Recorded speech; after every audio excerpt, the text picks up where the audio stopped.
Sementara saya menjabat membantu dia, Nusa Tenggara Timur dijadikan daerah otonom. Tahun berapa ya? Pokoknya mulai pembentukan daerah-daerah otonom, termasuk NTT. Jadi dengan adanya daerah otonom, 12 daerah sini semua menjadi daerah kabupaten. Saya diangkat sebagai sekda di Manggarai waktu itu. Waktu terbentuknya daerah-daerah otonom. Sementara saya menjabat sekda di Manggarai, telegram datang dari Kefa. Mohon kesediaan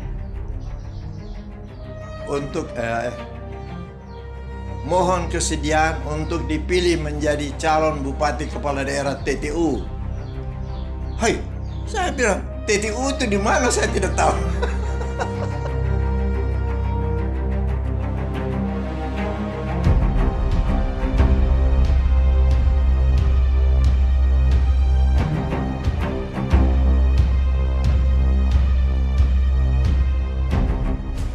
Saya cerita mengenai bagaimana saya dapat hubungan dengan TTU. Waktu itu saya pimpin rombongan bola kaki dari Manggarai ke ND. Saya ketua rombongan. Jadi pas sudah selesai pertandingan, kita siap mau pulang ke Ruteng. Jadi saya ke gereja, misa habis, saya pulang. Saya lewat di kantor telegraf. Dulu kan kalau kirim berita melalui kantor telegraf. Ada satu orang sabu di situ. Bilang, Bu, ada telegram nih. Saya bilang, mari. Tidak, saya sudah kirim di kantor telepon. Rupanya kantor telepon sudah kirim terus ke Manggarai. Dulu hubungannya ya masih saman-saman tuh. Saya ke kantor telepon. Saya bilang, Nyong, ada telegram untuk saya ya. Saya sudah kirim terus ke Ruteng. Kasih dia punya leher kok, saya lihat toh. Nah, dia kasih lihat, saya baca dia punya arsip. Di situ bilang, mohon kesediaan dicalonkan sebagai Bupati KDH TTU. Ketua DPRD, dari Ketua DPRD waktu itu. Saya bilang, TTU itu di mana ini TTU ini? Saya tidak tahu TTU di mana. Sudah, saya pulang, sudah jam kantor toh, pagi. Saya pergi saya pengkawan ini Bupati Winokan, pejabat Bupati ND. Saya ke kantornya. Saya bilang, Moritz, saya ada dapat telegram ini, saya mau bikin apa ini? Dia bilang, mana? Dia lihat, terima. Saya bilang, saya tidak tahu timur itu di mana. Terima. Kau Pangkong Praja, siap. Dia yang kasih dorongan saya. Ya sudah, saya balas. Setuju? Mohon berita lanjut. Itu untuk DPRD di sini. Sudah, saya pulang ke Ruteng. Sampai di Ruteng, Raja Manggarai marah saya. Kenapa mesti pergi di Tevo sana? Kenapa tidak di sini? Saya bilang, keren. Saya tidak tahu. Saya tidak tahu TTU itu di mana. Tapi saya terima ini, ya saya terima saja. Di sini saja kok di Manggarai, kenapa? Saya tidak tahu. Saya tidak tahu.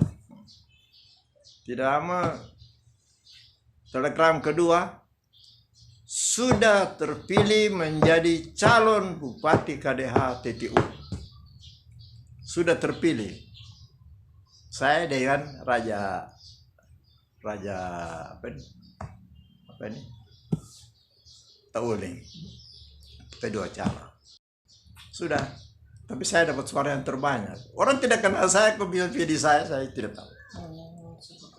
Sudah. Terus waktu itu persiapan pembentukan DPRD di kabupaten tahun 60. Jadi waktu itu saya sekda di Manggarai dan saya harus siap DPR dalam sidang. Pas gubernur datang, saya sudah siap, saya punya salinan ijazah apa semua mau dikirim ke Departemen Dalam Negeri. Jadi sampai di sidang diborong,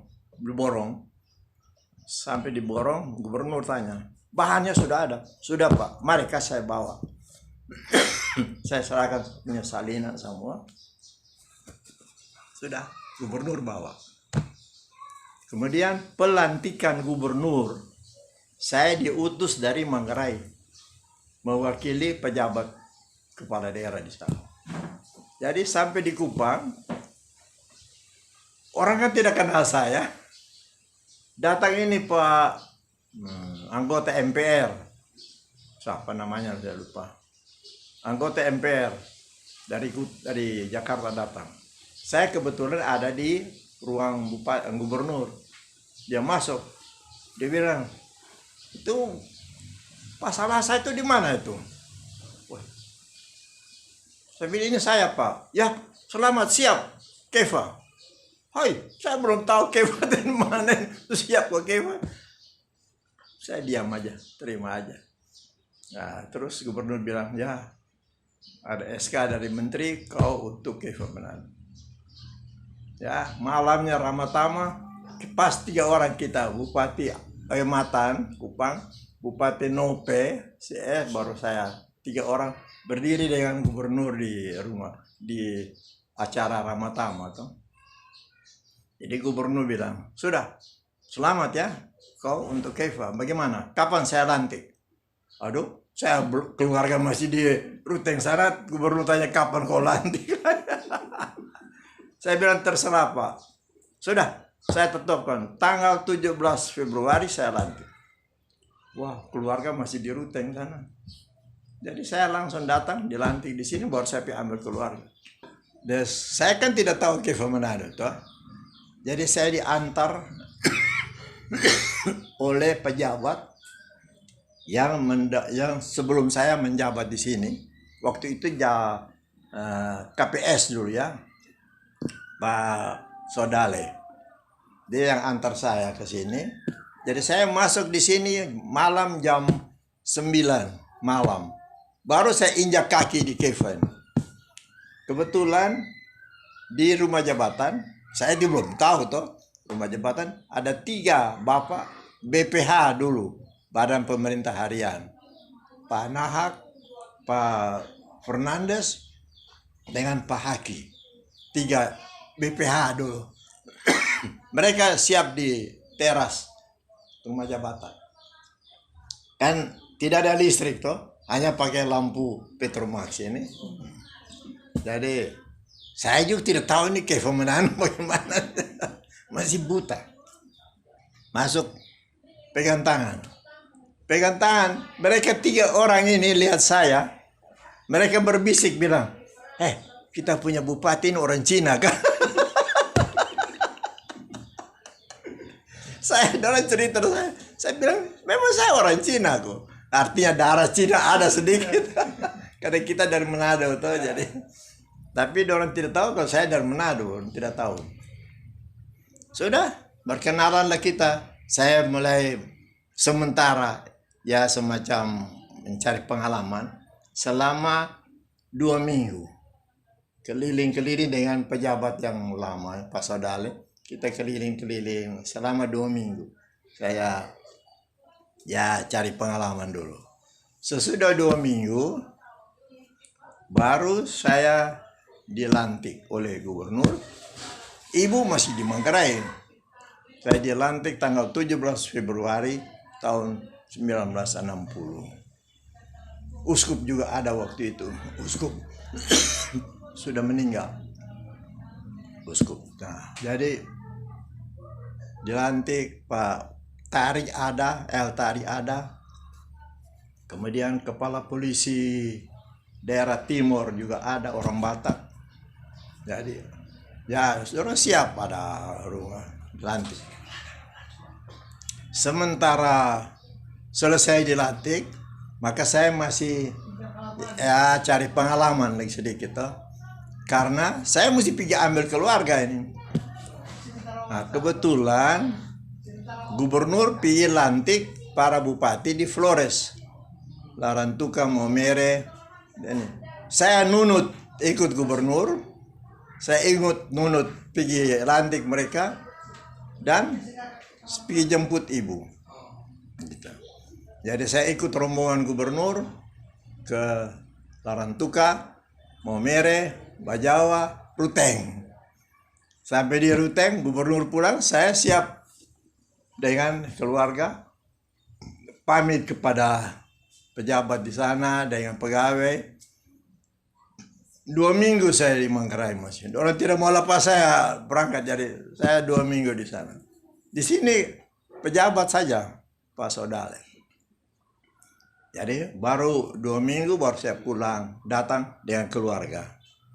Sampai di Ende kita naik kapal ke Kupang. Habis itu disiapkan mobil Land Rover.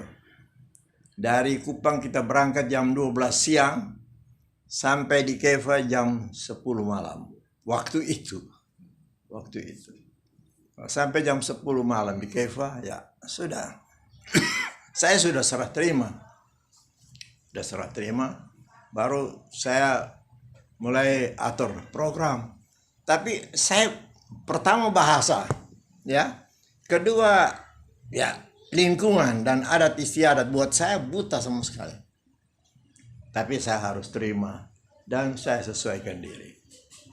Akhirnya saya bilang, sudah, namanya seorang pamong praja harus terima apa adanya, jalankan. Tidak usah omong-omong banyak, jalankan. Oke. Ya sudah, saya mulai kerja, sudah di sini mulai cari pengalaman. Kebetulan ketua DPR di sini itu saya kenal baik dia waktu di Manado waktu Jepang tahun 1952. Dia dulu sekolah guru di Manado, jadi dia sudah kenal saya. Jadi saya juga sudah kenal dia, jadi kawan baik lah. Dan dia waktu itu ketua DPR. Jadi saya ya intinya ada hubungan baik lah. Jadi saya kemana-kemana dia yang antar saya. Begitulah pengalaman awal saya datang di Keva. Jadi saya datang, saya lihat ruang sidang DPR tidak ada. Bagaimana DPR mau sidang? DPR sidang, pegawai harus tidak kerja. Karena pegawai punya meja apa semua mau dipakai untuk DPR sidang. Jadi kalau DPR sidang, pegawai tidak kerja. Mau duduk di mana? Begitu keadaan di kantor daerah waktu itu. Saya punya kamar ya barangkali berapa kali meter. Apa boleh buat? Jadi saya harus sesuaikan diri dengan situasi. Tapi saya berusaha supaya 6 bulan saya di sini DPR sidang. Kan sidang anggaran tuh. Anggaran itu waktu 6 juta setahun. 6 juta setahun. Saya bilang, aduh, kita buat apa dengan 6 juta ini? Habis digaji guru-guru, gaji pegawai, habis. Kita tidak bisa bangun apa-apa. Tapi ya begitulah keadaan. Tapi saya harus berbuat sesuatu. Jadi lebih banyak tenaga keluar. Saya sering banyak jalan. Naik kuda. Tidak naik kuda karena bensin tidak ada. Naik kuda. Di mana? Dari Keva naik kuda ke Eban. Naik kuda. Saya bilang, Muspida, kepala dinas, kita semua rame-rame naik kuda ke Eban. Saya mau lihat itu jalan, bilang ada banyak jambatan rusak. Dan saya sendiri mau saksikan. Tapi kita tidak bisa jalan kaki, naik kuda. Sampai di mana kita turun, ini jembatan ini harus perbaiki. Supaya rakyat tahu toh. 1 hari dari Keva ke Eban. Tidur 1 malam di Eban. Kemudian dari Eban ke Fatonisuan. Naik kuda. Sekarang naik kuda orang sudah siap. Semua ada kuda tuh. Saya juga. Saya tanya. Saya punya kuda sudah siap? Sudah, Pak. Mana itu saya punya kuda? Oh itu. Saya naik. Woi, orang hai itu bupati. Itu ketua DPR tahu karena saya. Ya, dia biasa di atas kuda, jadi dibiarkan. Saya di Manggarai, Pak, naik kuda 5 hari 5 malam dari Ruteng ke Labuan Bajo di atas kuda. Saya dengan Opas Sopraja. Jadi kalau kuda itu buat saya tidak ada masalah, biasa sudah. Jadi datang di sini tidak ada otot, tidak ada apa, naik kuda aja tuh. Jadi kapan pun saya mau cari kendaraan tidak ada, bensin tidak ada. Jadi terpaksa jalan kaki atau kuda. Pernah kita naik kuda dari Lurasik, ya, Lurasik ke Manumean di kuda. Baru dari Manumean turun ke pantai. Baru dari pantai itu baru saya cari oto ke Atambua. Itu keadaan waktu itu. Saya biasa saja. Saya bilang, kita harus buat sesuatu, jangan menagih sesuatu. Karena keadaan juga tidak ada. Dalam keadaan tidak ada, jangan kita minta dan menagih, menuntut. Saya waktu itu hanya buat. Pegawai waktu itu 15 orang di kantor daerah. Itu artinya sudah semua. Dari sensus, dari pegawai, keuangan, DPR, ya, itu kumpul semua, kan ada 12 orang. Saya punya staff, mau pikir apa? Begitulah. Pesuruh ada 1, dia Kobus Dasi, Kobus Kodati, dia suruh meninggal, ya. Itu paling setia bagi pesuruh. Ya, datang di Keva kan lampu gelap toh, listrik tidak ada. Jadi saya bilang, wah ini saya tidak bisa ini gelap begini ini. Jadi kebetulan ya, ada satu orang Kupang, saya lupa namanya. Tapi dia kenal kepala PU di sini. Jadi katanya dia omong yang kepala PU, dia bilang, kalau Pak Bupati mau ambil saya punya motor listrik supaya pakai di Keva bisa listrik menyala. Saya mau, tetapi uang tidak ada. Jadi kalau kamu kasih saya terima, tapi saya jangan minta uang. Dia kasih, saya tidak pernah bayar. Dia kasih motor listrik 3 kVA. Saya bilang 3 kVA untuk bagian tengah cukup. Saya bilang kepala PU coba pasang di sini, kepala polisi beberapa tempat ada lampu menyala. Itu makan malam ada listrik gitu. Nah, sudah ada listrik, siang kan lampu mati. Saya adakan siaran radio. Ada orang yang mengerti mengenai radio ini, dia jadi semacam tukang omong lebih. Dari rumah jabatan.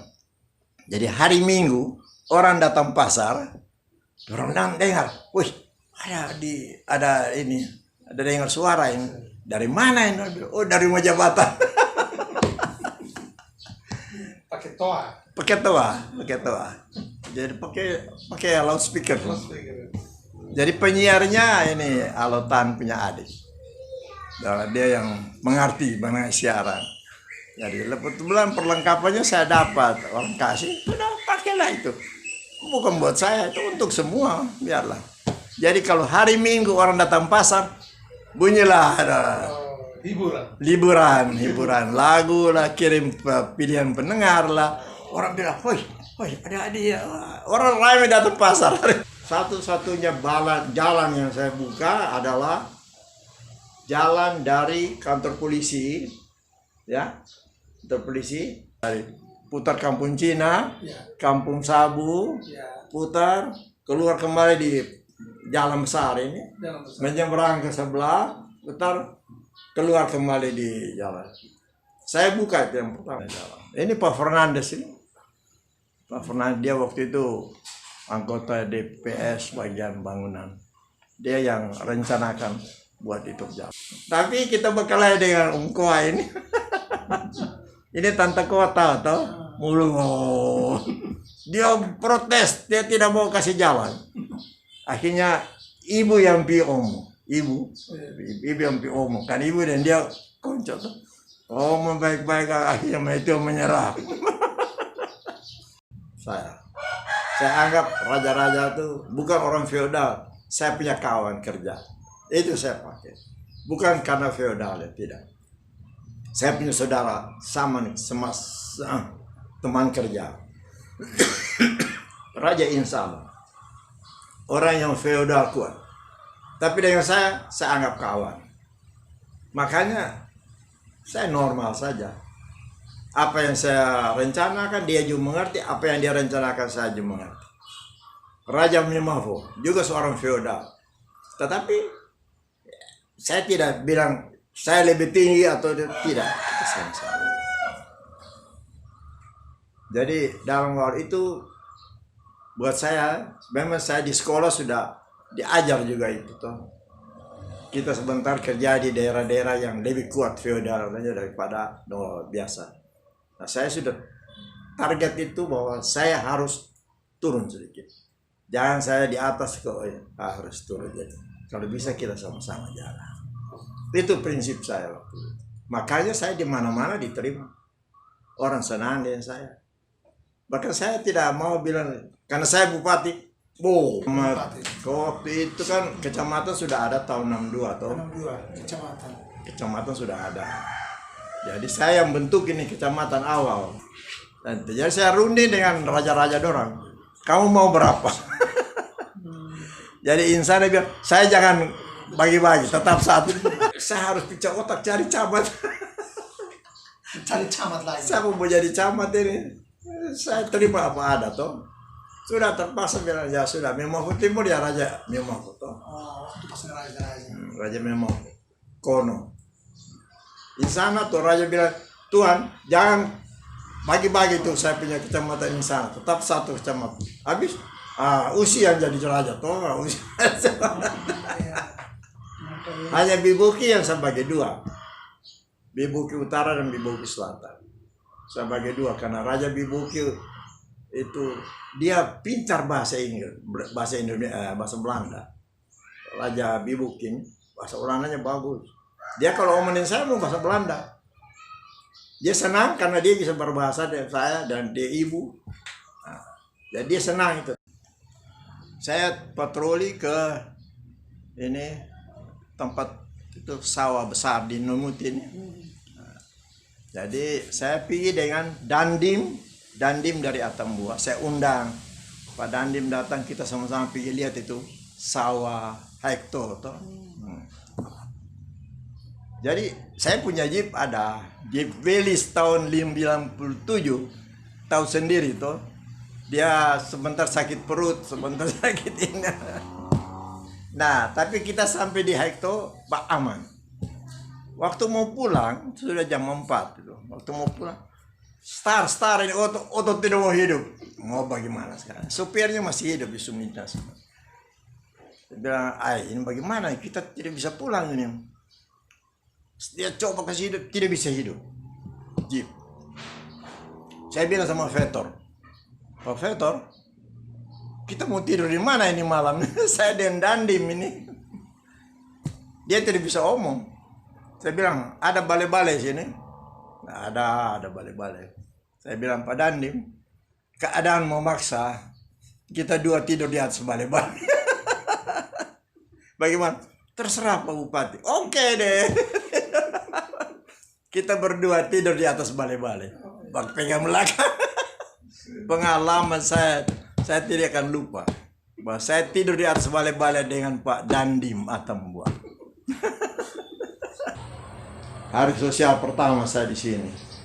Jadi ini kepala kantor ini tawarkan sama ibu supaya ada maknanya hari sosial. Hari ada satu ibu melahirkan anaknya 5. Jadi bagaimana kalau ibu setuju, ibu yang kasih susu sama mereka. Bagaimana ibu setuju? My daughter, oh oke. Okay.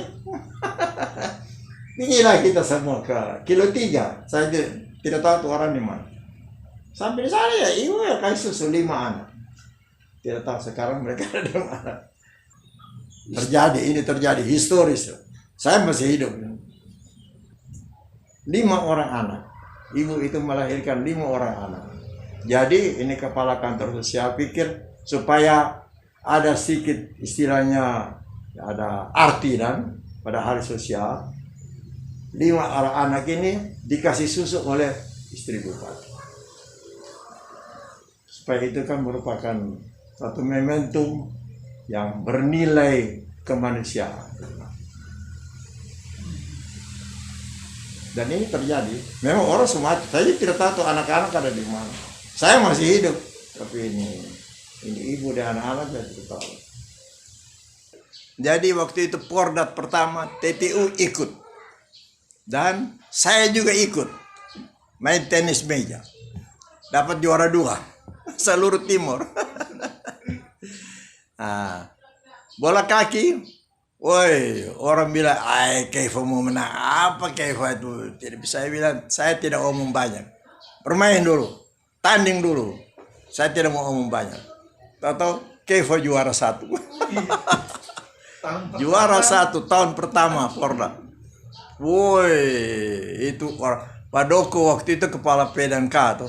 Dia bilang, kamu bawa obat apa? Saya tidak bawa obat. Saya punya obat, saya hati. Saya tidak ada obat apa-apa. Tapi kita juara 1. Saya punya pengalaman selama saya jabat bupati. Itu ada beberapa gangguan dari PKI saya. Itu saja. Waktu itu saya ada gangguan dari PKI. Waktu itu kan PKI sedang berkembang toh. Jadi saya diganggu ini oleh PKI. Mereka istilahnya berusaha ke atas, ke provinsi untuk saya diganti. Saya pernah dibuat isu ada pesawat buang bom di salah satu kampung di Nifonenes. Bagian Insana. Saya terima berita. Oh, masa kampung kecil itu pesawat bom di situ? Satu bom harga berapa? Tidak masuk akal.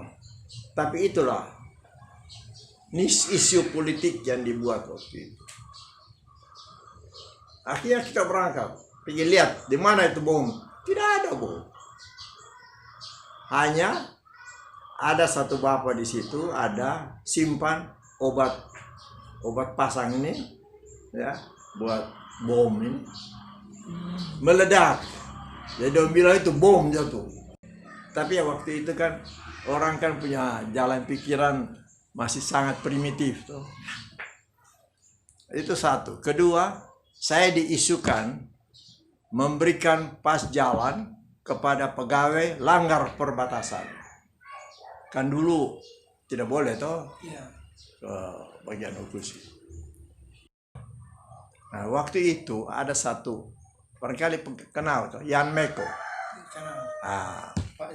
Waktu itu dia mau nikah di Okusi, istrinya orang sana, dan saya menjadi wakil dia, orang tua mewakili dia. Jadi dia minta supaya saya hadir waktu berkat. Kebetulan mau berangkat ada tamu dari Kupang. Saya tidak bisa tinggalkan tamu orang dari Jakarta. Jadi saya tidak bisa pergi. Jadi saya terima di tamu, baru saya bilang sama Yan, saya tidak bisa pergi karena saya ada tamu dari Kupang. Sudah kamu atur saya di sana tuh. Jadi saya tidak. Tahu saya diisukan bahwa saya kasih pas jalan sama orang suruh dompi. Wah, saya bilang memberikan pas jalan saya berhak. Ada kuasa dari kantor imigrasi Kupang. Saya boleh kasih untuk pas 1 kali 24 jam tuh orang kasih.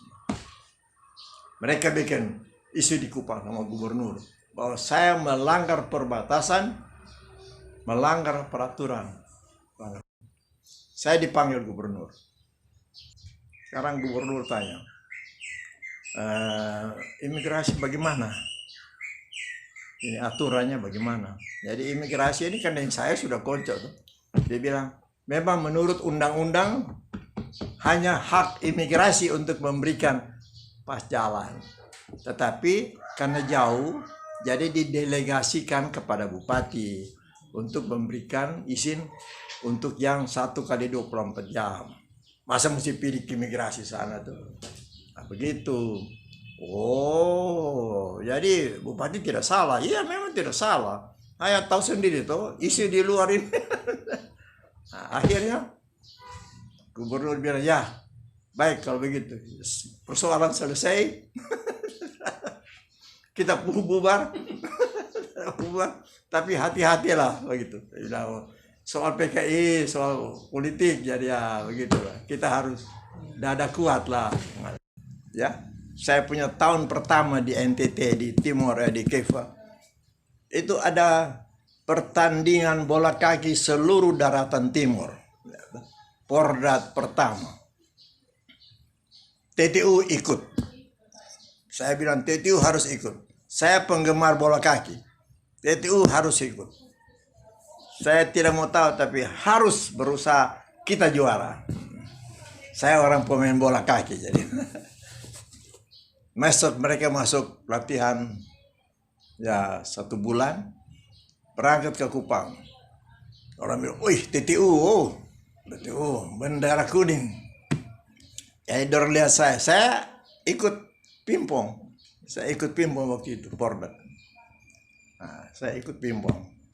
Pengalaman waktu sementara olahraga, ini ada. Saya sementara main pingpong, gubernur panggil saya. Gubernur ada di bawah. Saya dipanggil gubernur karena saya tidak tahu untuk apa.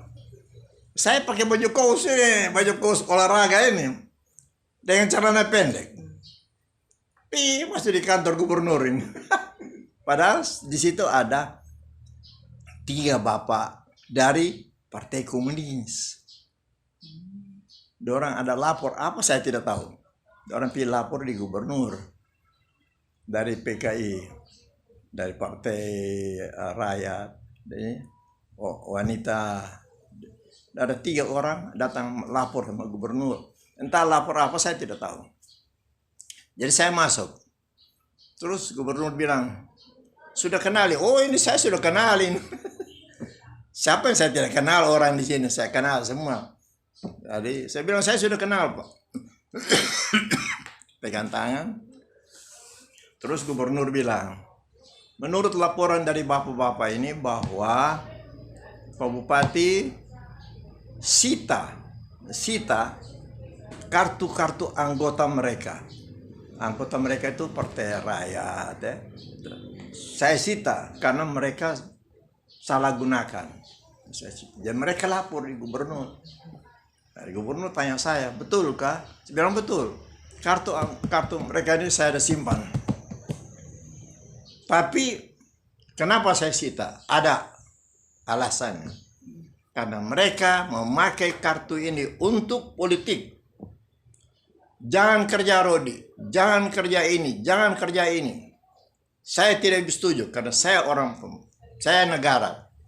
Saya junjung negara, saya bela negara. Jadi untuk negara saya mati. Jadi kalau sekarang kamu pakai lawan negara, saya tidak setuju. Saya sita. Guru bilang, oh kalau begitu kamu salahkan kamu punya anggota. Bupati betul. Kalau orang mau kerja ke apa itu tidak boleh larang. Hanya dia yang politik melarang. Tidak boleh. Jadi bupati betul. Sudah akhirnya orang mengaku ya. Terus gubernur bilang, ya seorang bupati itu kartu-kartu anggota dikembalikan. Saya bilang baik Pak. Saya tidak kembalikan. Saya pulang saya bakar. Saya bakar itu kartu. Jadi itu yang orang jengkel saya itu waktu itu. Saya datang di Kefah juga saya lihat, wih kota Kefah. Jalan kaki dari rumah jabatan sampai di kilo 4. Itu jaraknya kota Keva tuh. Sampai kilo 4. Jembatan kayu dulu. Jembatan kayu. Tiap malam saya dari rumah jabatan jalan ke situ.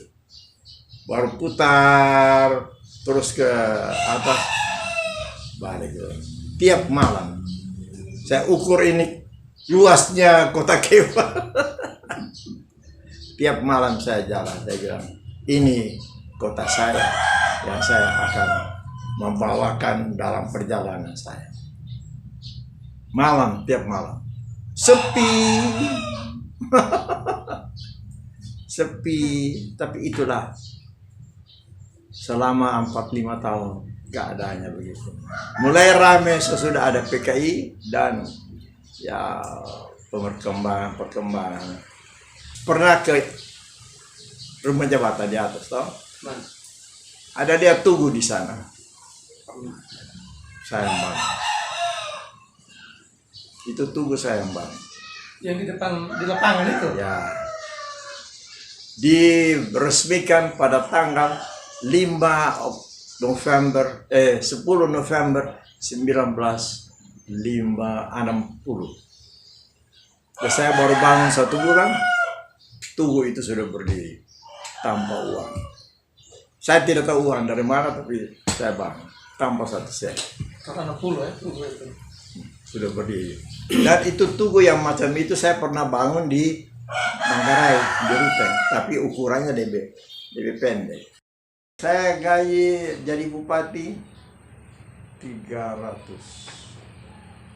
lebih. SK 200 berapa rupiah. Itu sah, tidak ada tambahan. Mau bilang apa? SK menteri ini.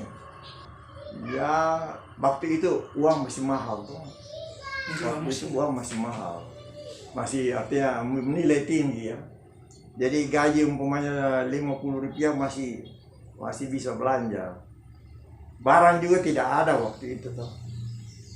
Waktu itu keadaan ya krisis uang dan krisis barang waktu itu. Kan orang Cina kan banyak pada pulang ke Tiongkok. Jadi orang tidak jual apa-apa. Hanya ya di pasar ya itu makanan, sayuran apa. Tapi kalau di toko tidak apa-apa. Kita kalau belanja jangankan apa korek api, kita mesti pilih Kupang. Begitu keadaannya begitu.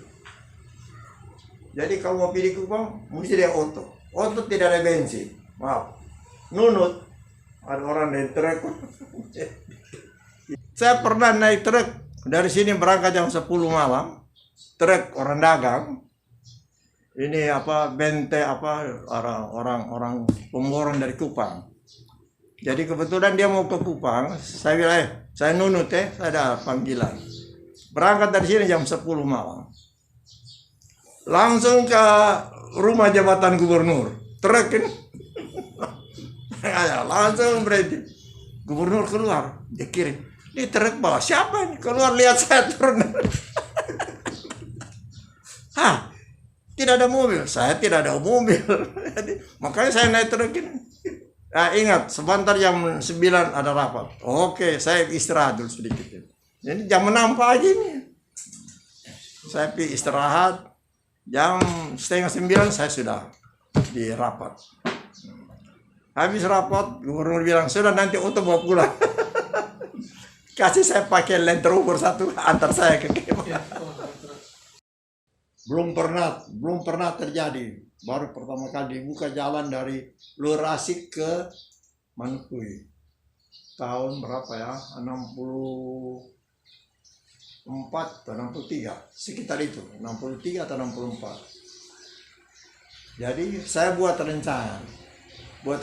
Disetujui oleh vetor-vetornya. Kalau tidak kan saya tidak bisa buat. Saya tanya ada orang, bagaimana kamu setuju buka jalan dari Lurasik ke Manukui? Dorong setuju, oke, kita buat rencana. Jadi dari kilometer dari Manukui, kilometer sekian sampai kilometer sekian, ini masuk ke vetoran Manukui ya. Kemudian dorong budget, tiap vetor berapa kilo, 5 veter pakai. Yang terakhir ini lurasi jam tangan sampai lurasi. Veter lurasi di pantai itu nama Harneno. Hah? Saya tidak ingat nama. Harneno. Veter Harneno. Dia yang terakhir. Veter Teto di tengah, kemudian veter ini di tengah di awal-awal tuh Manufui dengan Oitasi. Manufui, Otasi, Manumean, Teto, Manumean, apa ini? Yang ujung. Itu 5 veter tanggung. Selesai dalam 1 bulan. Dalam 1 bulan. Itu jalan kan belum pernah ada sama Belanda. Kita yang buka. Jadi gubernur yang pertama masuk itu jalan, Gubernur Lalamente. Untuk pertama kali masuk itu jalan. Sekarang kan sudah biasa, orang tidak pikir kalau itu jalan jadi bagaimana, kalau orang tidak pikir. Padahal pembukaannya kita buka tahun 63. Buka jalan, 63. Tanda mata dari saya masih hidup. Uskup Anton, tahu tuh Uskup Anton? Dulu pernah pastor paroki di Oiolo. Saya kenalnya dia di Oiolo.